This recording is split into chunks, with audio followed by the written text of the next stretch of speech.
programang ito ay rated SPG. Striktong patnubay at gabay ng magulang ang kailangan. Maaaring may masiselang tema, lengguwahe, karahasan, sexual, horror o droga na hindi angkop sa... Carlos, bumalik na lang tayo sa bahay natin. Gusto ko na talaga mawala yung trauma ko. Kailangan ko na talaga siyang harapin. Nag-uusap nga itong mag-asawa na si Lynette at Carlos. At dito naman na sinabi ni Lynette kay Carlos na umuwi na lamang daw sila sa bahay nila at gusto na daw niya itong harapin ang kanyang trauma at para na rin daw mawala ito. Kaya nagdesisyon din itong si Carlos na pumayag sa gustong mangyari dito ng kanyang asawa na si Lynette. Kaya naman, makapasok na nga sila sa kanilang bahay, tila natahimik naman itong si Lynette na pinagmasdan ang loob ng pamamahay nga dito ni Carlos. At hindi pa rin nagagawa itong kwarto ngayon ni Annalyn.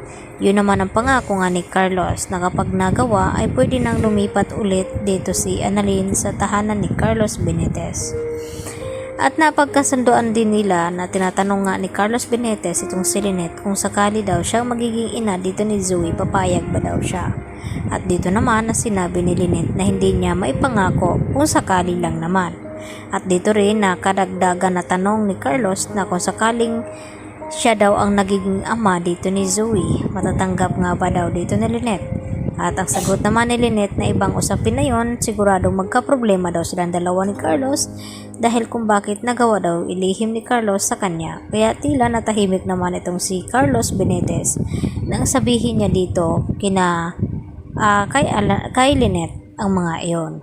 Samantala, pilit na pinapasama ni Moira itong si Zoe upang marinig nga itong mga sasabihin ng lawyer ng matanda kung kanino nga ipamana itong mga ari-arian. At nakakasigurado naman daw itong si Moira na ang makakakuha nun ay walang iba kundi itong si Zoe dahil ito lamang daw ang nag-iisang apo na tunay dito ni Don Pepe. At walang ang kalam-alam itong si Moira na sa US pa lamang ay nakilala na nga ni Don Pepe itong kanyang isa pang apo na si Justin na anak nga dito ni Giselle. At nakingulat din ni Moira nang marinig mula kay attorney na tinanggal na nga dito ni Don Pepe itong si Zoe bilang pamamanahan ng kanyang mga ari-arian. At ang nakakuha nga ay walang iba kundi itong si Annalyn at itong si Justin. At dito naman ay ipagtatanggol daw ni Moira ang karapatan ng kanyang anak dahil hindi daw pwedeng madihado ito. Dahil si Zoe lamang daw ang legitimate na anak ni RJ dahil wala pang alam ang mga ito. At pagkatapos nga ma-announce ng attorney na ito ang mga ari-arian kung kanino napunta, ay agad ngang na-dismiss na at nag-uwian. At dito naman na binantaan pa ni Giselle itong si Moira na wag daw munang magpakasaya ngayon dahil kapag nagising daw itong si Don Pepe, tiyak na malalaman na daw nilang dahilan na kung bakit inalis itong si Zoe sa pamamanahan ni Don Pepe. At dito naman na alerto itong si Moira. Kaya agad din na lumabas itong si Moira upang tawagan nga itong kanyang anak na si Zoe na kinakailangan daw mag-impake nito at umalis sila at magpakalayo-layo bago pa magising itong si Tanda at masabi sa kanila ni Giselle at RJ na may kinalaman nga itong si Zoe sa nangyaring aksidente at itong si Moira.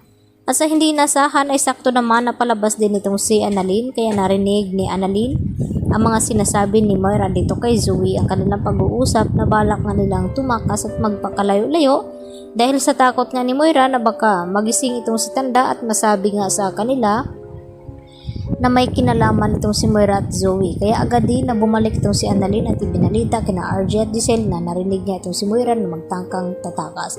Yan lang po at marami pong salamat.